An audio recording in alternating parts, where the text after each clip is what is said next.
없음을 도와주소서라는 제목으로 우리 함께 은혜를 나누는 시간 되기를 원합니다. 제가 전도사 시절에 지금도 그렇지만 그 당시에도 중고등부를 담당하고 있었는데 당시 이제 중고등부 교사였던 한 청년이 있었습니다. 이 청년이 좀 특징이 있는데 항상 설교가 끝나고 나면 저를 찾아와서 오늘 했던 설교 내용에 대해서 궁금했던 부분을 늘 질문했습니다. 또한 공과도 역시나 그랬습니다. 예를 들면 이런 질문들이었는데요. 여러분 아시는 내용인지 한번 잘 생각해 보시면 좋을 것 같아요. 하나님은 전지, 모든 걸 아시는 분인데 왜 아담이 선악과를 따먹을 것을 다 이미 알고서도 선악과를 만드셨습니까? 정작 선악과를 따먹은 것은 뱀이나 여자 때문인데 왜 죄를 아담에게 물으셨습니까? 예수님을 십자가에 달아 죽게 만든 것은 종교 지도자나 로마 병사였는데 왜 사도신경에서는 빌라도 때문에 죽게 되었다고 고백하고 있습니까? 뭐 이런 질문들이었어요. 좀 어렵죠? 네. 고민을 많이 할 수밖에 없는 질문이었습니다. 여러분들은 이 질문에 대한 답을 알고 계신지 모르겠습니다.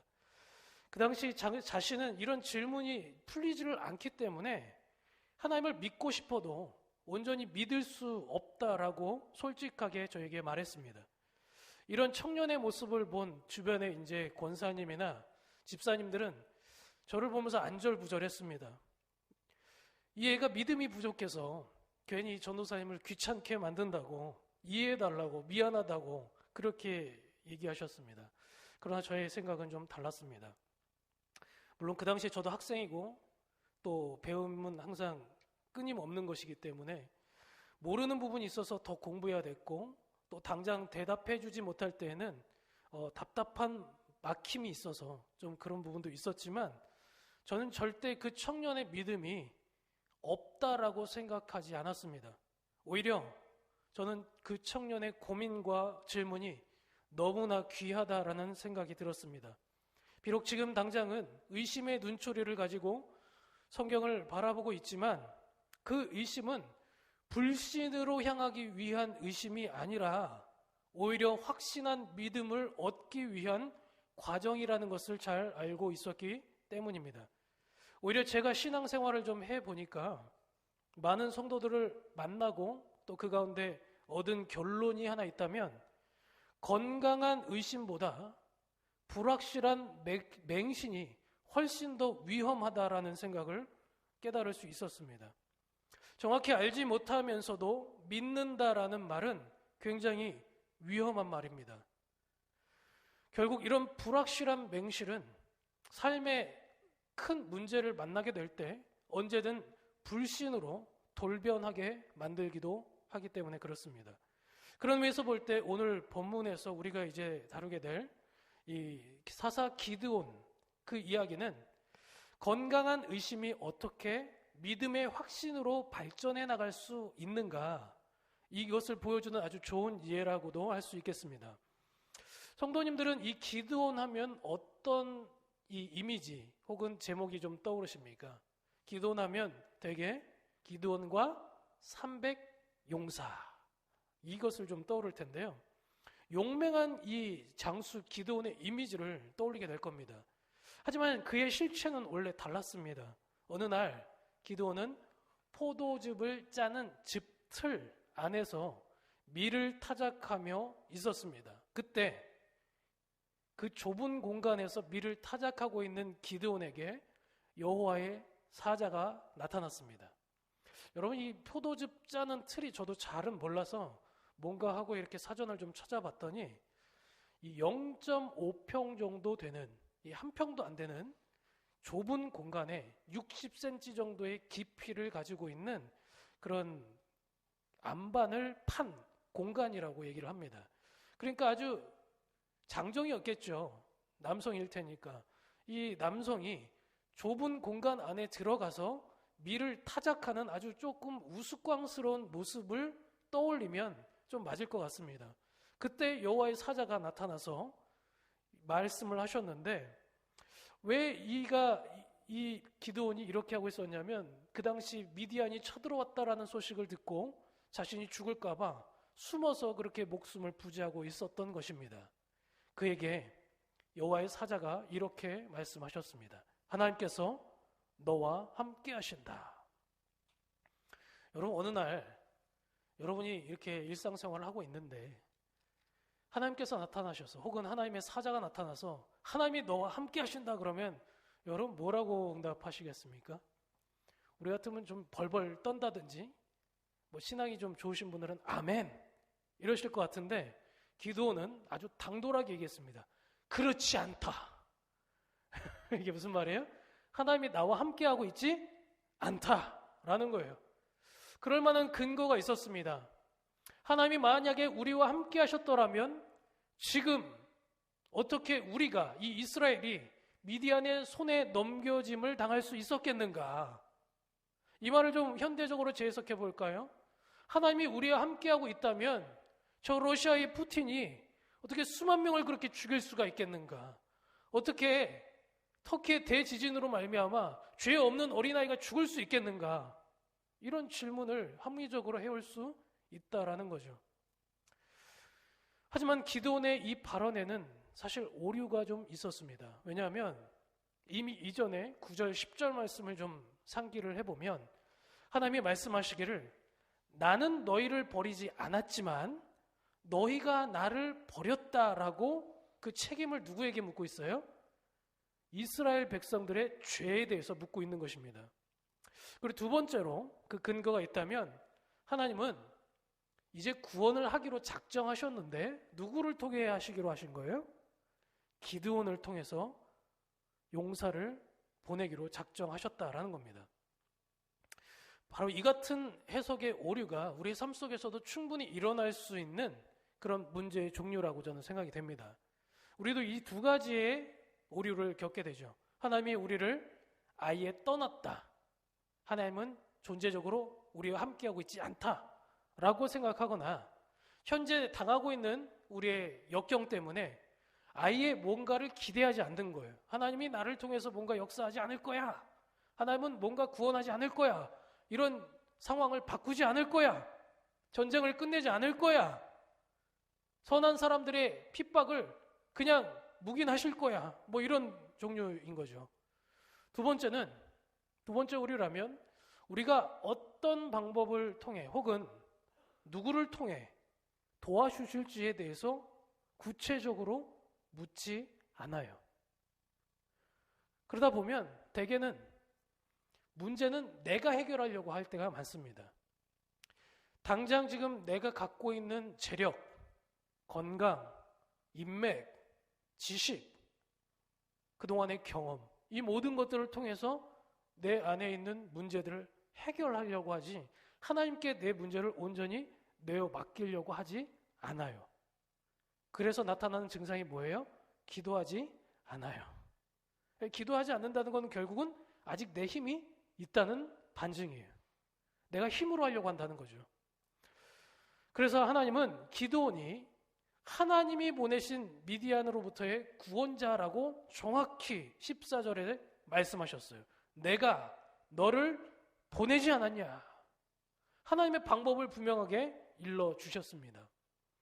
이쯤 되면 좀 고집스러운 사람도 방법도 보여주고 뜻도 보여주셨으니까 순응할 만도 할 텐데 사람이 그렇게 쉽게 변하지 않죠.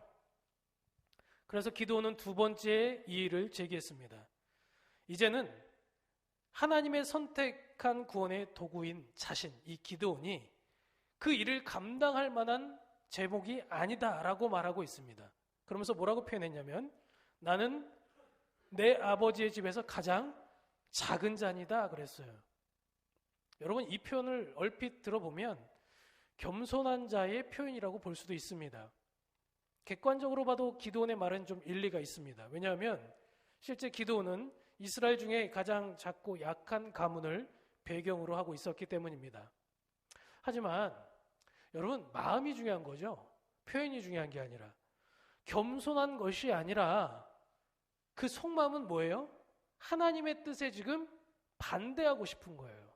어떻게든 하나님의 뜻에서 벗어나고 싶다라는 것이 이 속마음 기도원의 진짜 진심이었다라는 겁니다. 우리도 때로는 사람이 갖고 있는 잠재력 혹은 하나님께서 그 잠재력을 10분 발휘하게 하셔서 당장 눈에 보여지는 스펙이나 어떤 조건들보다 더 놀랍고 큰 일을 이룰 거라는 것을 애초에 기대하지 않아요. 그러다 보니까 교회 안에서도 쉽게 사람을 외모로 판단합니다. 우리 며느리감, 사위감 데리고 오면 어떻게 판단해요? 가능성을 봅니까? 아니면 현재 직장을 보고 생김새를 보고 학력을 봅니까? 이 모든 것들이 결국은 사람의 기준점에 머물러 있을 때가 참 많이 있다는 거예요.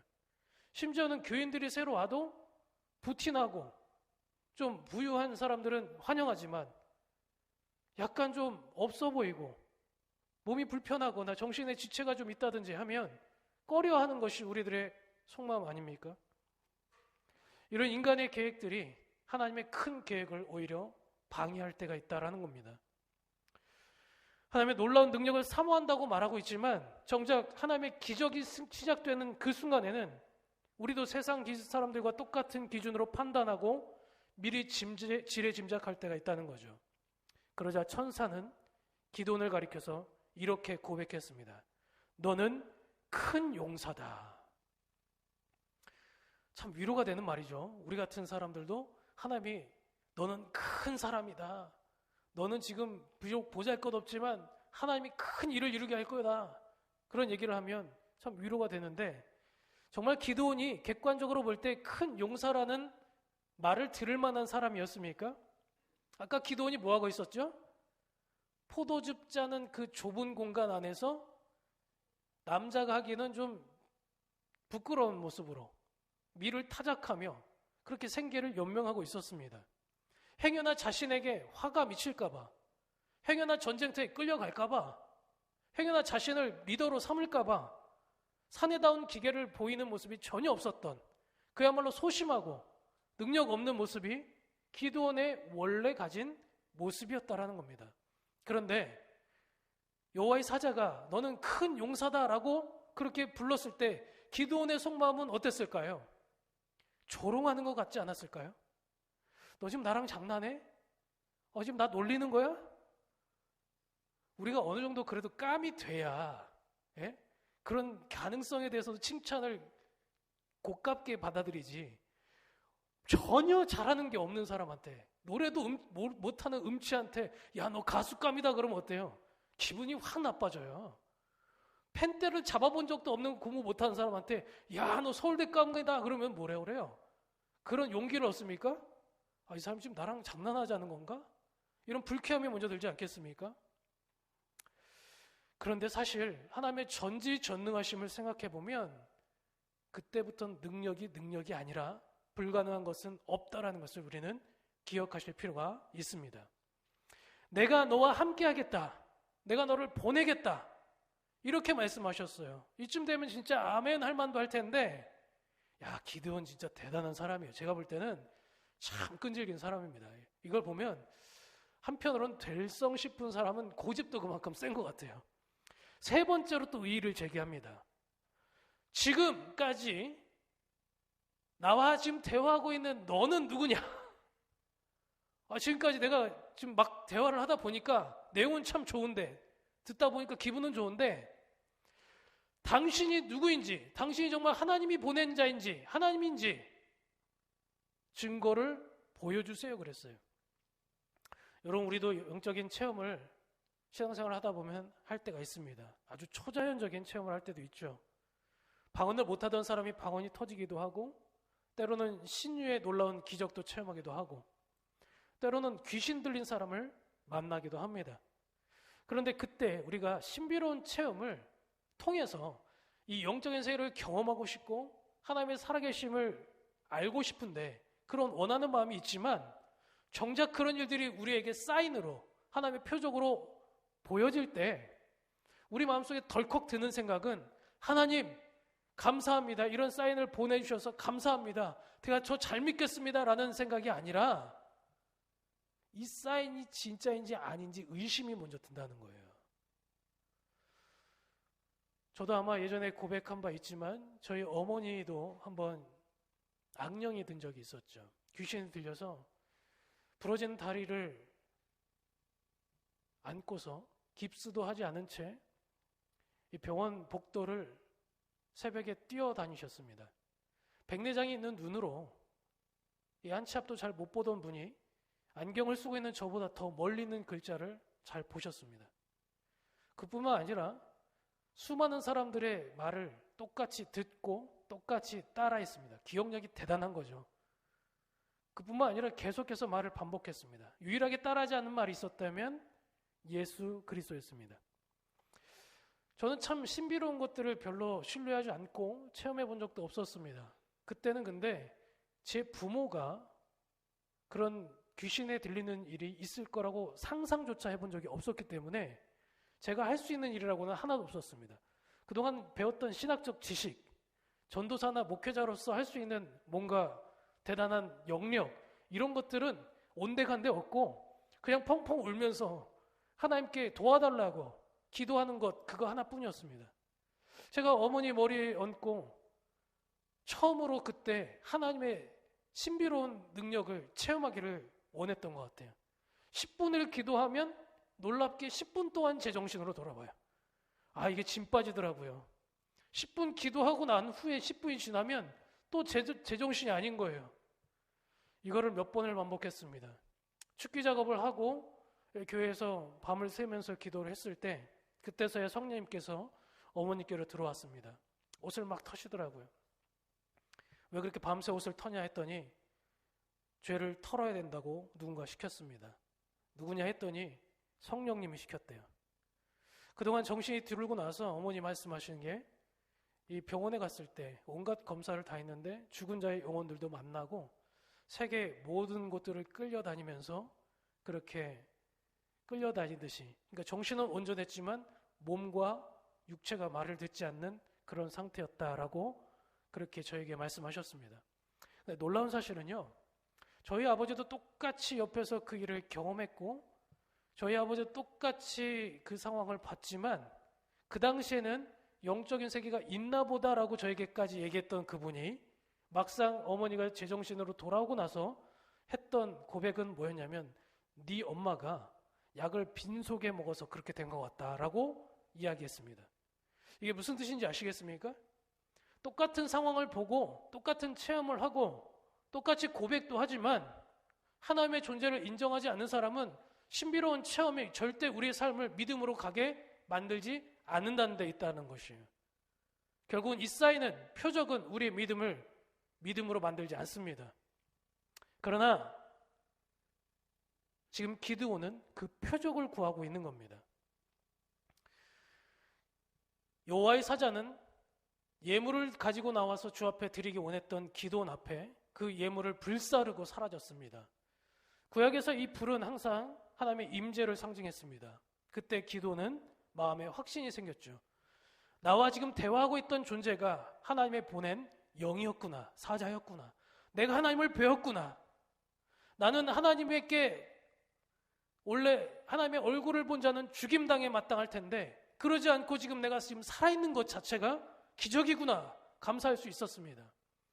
자신에게 지금 두렵던 자신에게 평화가 임했다라는 것을 감사하게 되면서 그 자리에서 제단을 쌓고 여호와 샬롬이라고 그렇게 이름을 지었습니다. 그 제단은 어떤 제단이었냐면 원래 기드온의 아버지 요아스가 가나안 이방신들을 섬기기 위해 만들었던 우상숭배에 사용되었던 제단이었습니다. 하나님의 능력이 내 삶의 변화를 가져오려면 우리는 현재 지금 나의 삶에 굳어진 부분들을 바꾸려고 제거하려고 결단해야 됩니다. 어쩌면 그것이 오랫동안 나를 가르쳐오고 영향을 주었던 부모의 영역이라 할지라도 잘못된 부분이 있다면 답습하지 말아야 합니다. 잘못된 스승의 가르침이었다면 과감히 잘라내야 합니다. 이런 행동의 변화가 있었지만 여전히 기드온에게는 하나님의 부르심에 대한 확신이 없었습니다. 그래서 하나님과의 대화 끝에 하나님이 일하신다라는 것, 하나님이 직접 일하신다라는 정확한 표적을 또 구했습니다.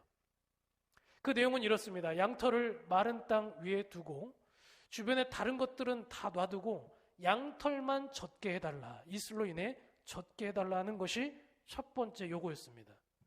하나님은 정말 기드온의 요구대로 들어주셨습니다. 이쯤 되면 그칠만도 한데 또 요구했습니다. 이번에는 반대로 다른 것들은 다 젖고 양털은 마른 채로 놔두게 해달라고 요구했습니다. 여러분, 이쯤 되면 이 사람이 정말 믿음이란 걸 갖고 싶어서 요구하는 건지 아니면 진짜 딴지 대마왕인지 이거 모르겠어요. 그래서 많은 사람들은 이 기드온의 행동을 가지고 비판하기도 하고 때로는 나도 좀 그런 체험 한번 해봤으면 좋겠다라는 생각에 모방을 하기도 합니다. 갑자기 하나님, 제가 가는 길은 하나님이 열어주시는 길이 될 수 있도록 제가 가는 길마다 신호등이 다 파란불이 될 수 있도록 도와주세요. 이런 사인을 구한다든지, 하나님, 제가 하나님께 뭔가를 바칠 수 있도록 로또가 될 수 있도록 번호를 보여주세요라고 기도한다든지 이런 신비적인 체험을 모방한다라는 거예요. 그런데 사실 사탄이 하나님을 테스트할 때, 예수님께 그리고 표적을 구했을 때 예수님은 마귀를 꾸짖었던 적이 있었습니다. 그럼 대체 이 표적을 구하는 기드온과 사탄은 무슨 차이가 있기에 하나님은 기드온의 이 행동에는 용납을 하고 계신 걸까요? 기드온의 이 같은 의심과 또 의문과 또 표적을 구하는 행동은 무슨 의미를 가지고 있을까요? 기도는 하나님께서 자연의 여러 가지 힘들 가운데 하나가 아니라, 초자연적인 힘이 아니라 자연의 모든 만물 위에 그것들을 주관하시는 만물의 주관자이심을 나에게 보여달라라는 구체적인 요구를 하고 있는 것입니다. 왜냐하면 이런 요구를 할 수 있었던 이유는 딱 하나였어요. 자기 자신을 누구보다도 잘 알았던 게 기드온이었기 때문입니다. 만약에 이런 하나님의 능력이 없다면, 이런 초자연적인 하나님의 능력이 없다면 자신은 애초에 미디안과의 싸움을 감당할 수 있을 만한 그런 제목이 아니라는 것을 잘 알고 있었다라는 거예요. 만물의 주제 되신 하나님의 전능하신 힘을 도움받지 않고서는 이 싸움을 절대 승리할 수 없다라는 것을 알고 있었습니다. 그래서 기드온은 내가 원하는 것을 이루기 위한 수단으로 표적을 구한 것이 아니라 하나님을 진짜 알고 싶고 하나님을 만나고 싶고 하나님을 이해하고 싶어서 이 표적을 구했다라는 거예요. 그런데 우리는 어떻습니까? 우리가 표적을 구할 때는 대개 내 욕심을 채우거나 내 환경을 바꾸고 싶어서, 어려운 가운데 탈피하고 싶어서 하나님의 살아계심을 구할 때가 있지 않습니까?